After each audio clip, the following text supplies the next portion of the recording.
Había un escritor argentino, Manuel Gálvez, que dijo una vez que ser imparcial o objetivo no es no tomar partido, sino no tener partido tomado de antemano. Yo creo que el caso de Agustín es muy especial. La primera vez que le dicen que él se empieza a interesar por este tema, se hizo acompañar por la madre para ver a alguien porque era demasiado chico. Y comienza a investigar, y comienza a mirar. Cuando uno mira el libro de los mitos, ve la cantidad enorme de citas y que todos provienen del otro lado. Y hoy me contaba él cómo fue su primera entrevista con alguien de la izquierda, con alguien que había sido montonero, para poder que empezaran a hablar por vez primera, y cómo lo consiguió. Y cuando uno mira el libro y ve la cantidad de citas y la cantidad de fuentes que tiene, se da cuenta realmente el aporte que has hecho. Gracias. Gracias. José, ustedes lo conocen mucho a José Venegas, pero como dije antes, le quería agradecer especialmente porque cuando anoche nos enteramos desde la mañana que Nicolás no venía, le pedí a él que nos acompañara. José es un analista político, periodista, escritor, es una de las gente que tiene las mentes más claras en cuanto a cómo ve el mundo. Y le he pedido que tocara el tema de esta noche, es decir, cuál es el uso del pasado. ¿José? Bueno, muchísimas gracias, Guillermo. Para mí es un honor tapar el agujero de una injusticia, en este caso la no presencia de Nicolás Márquez acá. Es lo primero que quería destacar porque tiene relación con el uso del pasado.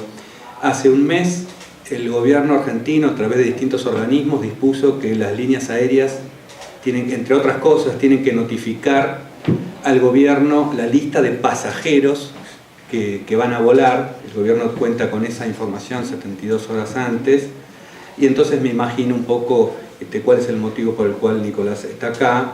Y además esto habla un poco también de lo que es la ineficacia absoluta de esta gente que necesita 72 horas para enterarse de quién es que va a viajar por medio de servicios de inteligencia, ¿no? Entonces, en este gobierno, en este sistema kirchnerista, se le puede llamar migraciones, se le puede llamar AFIP, se le puede llamar impuestos, se le puede llamar retenciones, se le puede llamar control de cualquier tipo.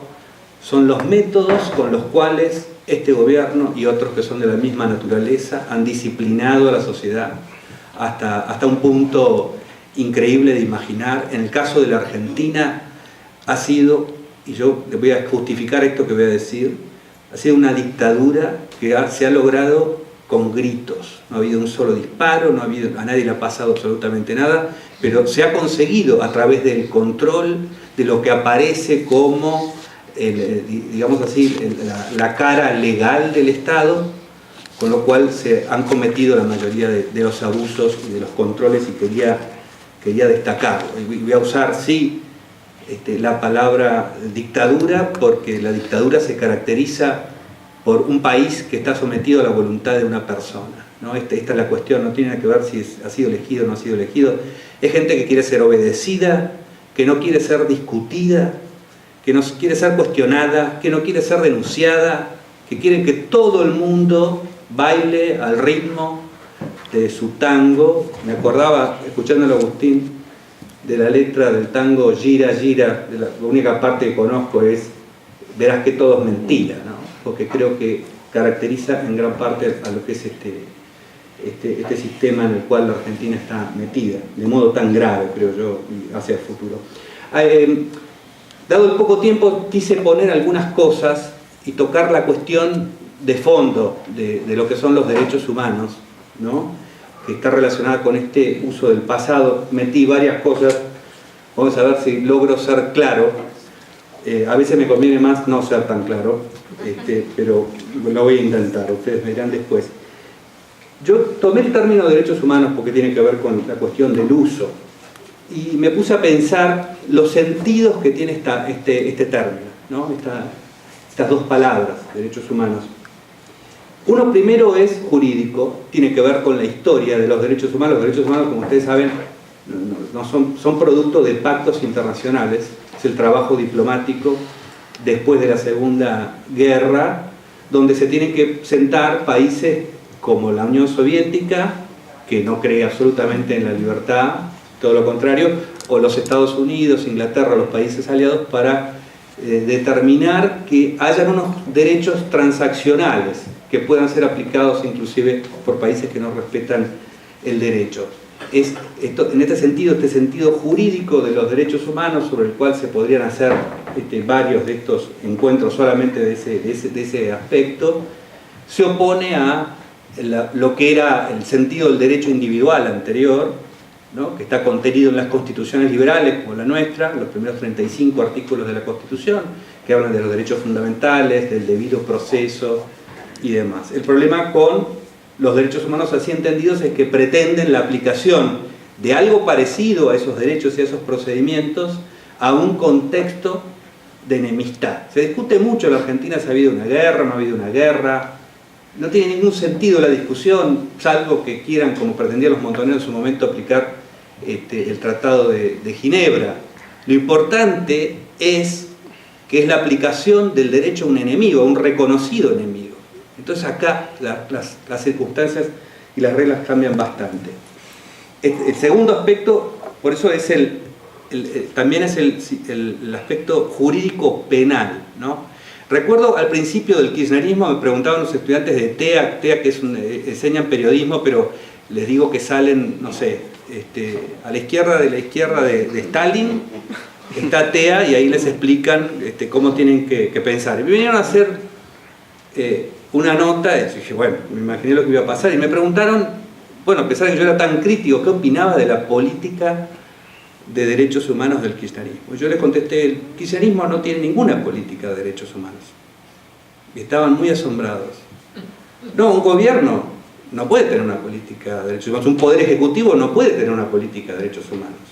Está hablando de hechos del pasado a los que quiere reprimir, ¿no? Derechos humanos, política de derechos humanos quiere decir la represión de los hechos del pasado. En cambio, derechos humanos quiere decir hasta qué punto podemos controlar la legalidad de ese procedimiento. El objeto de la materia de derechos humanos, o inclusive del debido proceso penal, no es terminar con la impunidad, como esta gente ha estado repitiendo, sino terminar con la ilegalidad y respetar el derecho de defensa. Un gobierno que interviene desde el Poder Ejecutivo para impulsar a los tribunales a llevar a cabo determinados procesos represivos, porque el proceso penal termina con será reprimido, ¿no? Todos los artículos del Código Penal dicen será reprimido. Entonces, me parece, quería poner estos aspectos, porque cuando hablamos de derechos humanos se mezclan estas dos cosas, ¿no? El concepto penal, ¿no?, que es una política represiva, que eso ha sido el kirchnerismo, y el concepto de protección de las garantías individuales, que está del otro lado.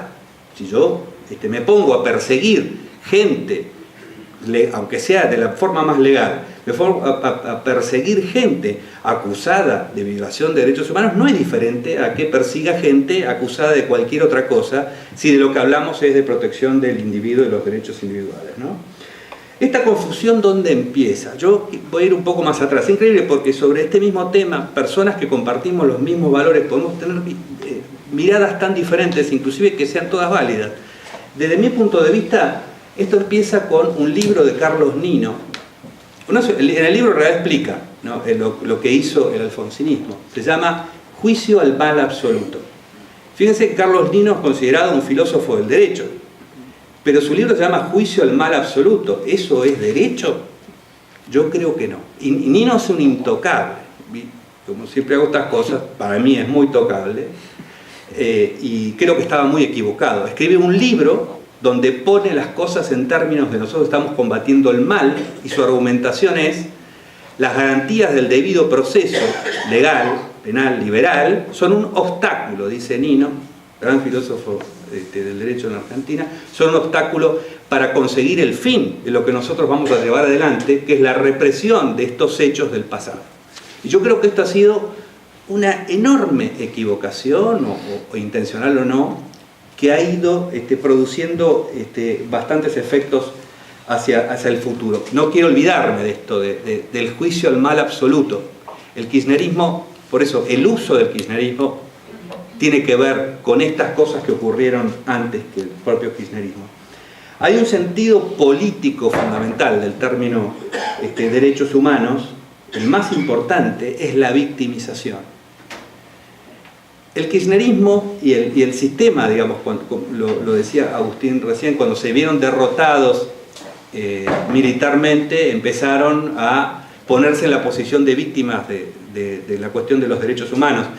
Y uno ve todo el tiempo, cada vez que se hace una apelación a ese pasado que estamos ahora recordando y tratando de ver cómo se utilizó, como todo el tiempo hay, al lado de la reivindicación de la posición de macho violento, que me llevo el mundo adelante y soy montonero y voy a poner unas bombas, somos unos pobrecitos a los cuales nos han perseguido y entonces unos militares malos. Paso de víctima a victimario, de agresor a víctima permanentemente.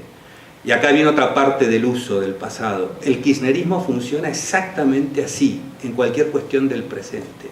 Agrede y se victimiza.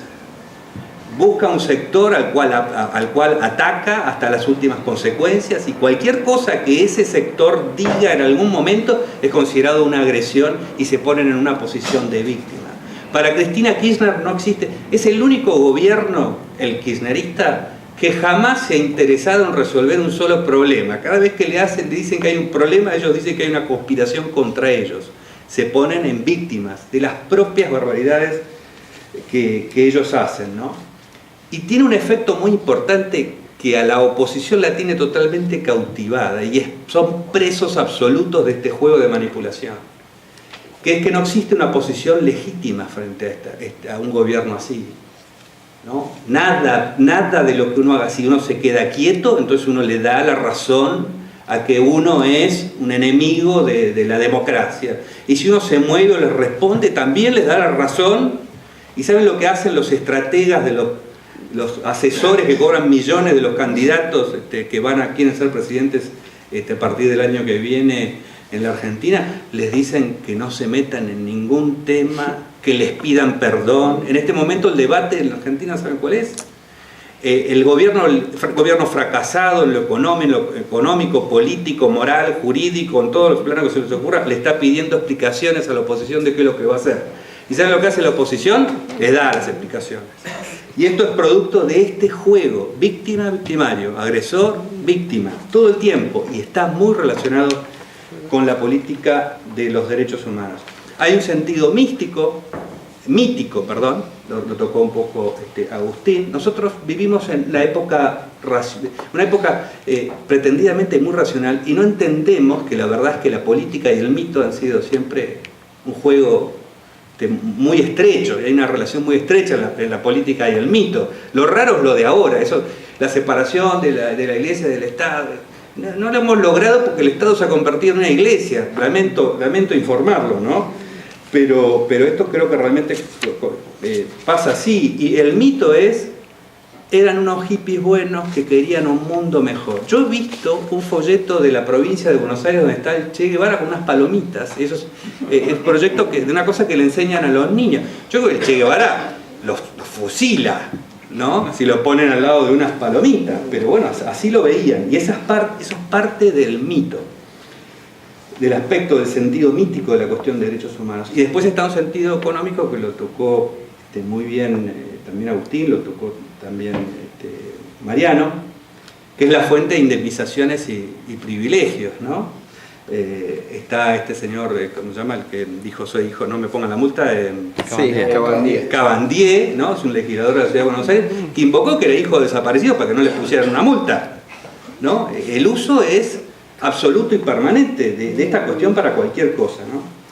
¿Cómo se desarrolla este vínculo del kirchnerismo con la cuestión de los derechos humanos? Se confluyen dos cosas. Por un lado confluyen lo que venía pasando en los gobiernos anteriores, conté lo de Alfonsín, y digamos los simpatizantes montoneros, que habiendo sido tipos que disparaban y ponían bombas, dijeron nosotros te representamos acá a los derechos humanos, porque podrían haber dicho representamos nuestros derechos que han sido violados, pero representar los derechos de los humanos después de haber sido terroristas es como mucho para mí, pero hacían esto y tenían un proyecto de deslegitimación, de voltear cualquier tipo de legalidad en ese juzgamiento del pasado, iban para adelante. Confluye con un Néstor Kirchner que, sobre todo, Néstor Kirchner puede ser definido como el más grande ladrón que ha estado digamos, a cargo del Estado argentino que se puede imaginar. Y venía con un proyecto que se puede caracterizar también como la perfecta oligarquía. La oligarquía quiere decir, es un grupo que se apodera del poder para quedarse con los grandes negocios del Estado y la economía.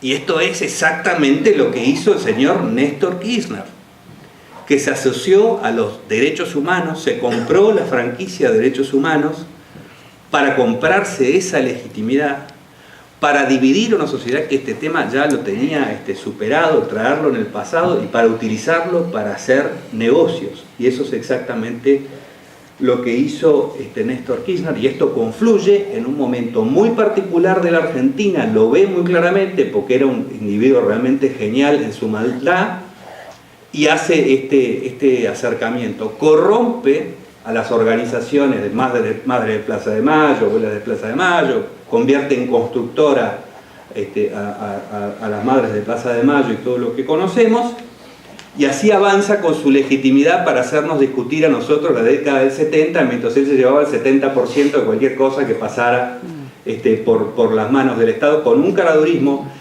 La extorsión del señor Néstor Kirchner para quedarse con las empresas se ponía en los diarios, en épocas en que todos los diarios eran oficialistas, en el exterior no se enteraban de lo que pasaba con el kirchnerismo porque eran todos oficialistas, y se ponía en los diarios: el gobierno de Néstor Kirchner quiere quedarse con tal empresa, le llamaban argentinización, y está presionando para quedársela. Eso se llama extorsión acá, en Japón, en cualquier lugar, ¿no? Pero se anunciaba de esa manera. Entonces, me parece que este vínculo es muy, muy importante de establecer. La política de derechos humanos tiene esta cosa de la reivindicación dual, la reivindicación de la violencia, pero eso mismo la reivindicación del carácter de víctima, ¿no? En un momento se produce el cambio en la Corte Suprema de Justicia, con acusaciones también de un famoso libro del señor Berbisky que se llama Hacer la Corte, sobre el cual no voy a entrar en detalle. La cuestión que el objetivo de voltear la Corte no tiene nada que ver con ninguna de las cosas por las cuales se acusó a los miembros de la Corte. Había dos objetivos: establecer la legalidad de la especificación asimétrica, eso pedido por el ministro de Economía, por Labaña, y dos, dar vuelta la declaración de anular, convalidar la anulación de la ley de obediencia debida, de la que ya se habló antes, y que había sido ratificada por la Corte de Alfonsín, por la Corte antes de Menem, por la Corte después de Menem, por todos los jueces de primera y segunda instancia. Unido a esto, pasa que hay una cantidad de jueces que empiezan a sacar resoluciones totalmente contrarias a derecho, contra los militares. Hay una impunidad total, uno le puede hacer cualquier cosa a un militar, un juez, porque no existe ninguna posibilidad de que un juez sea castigado por cualquier cosa que le haga a un militar.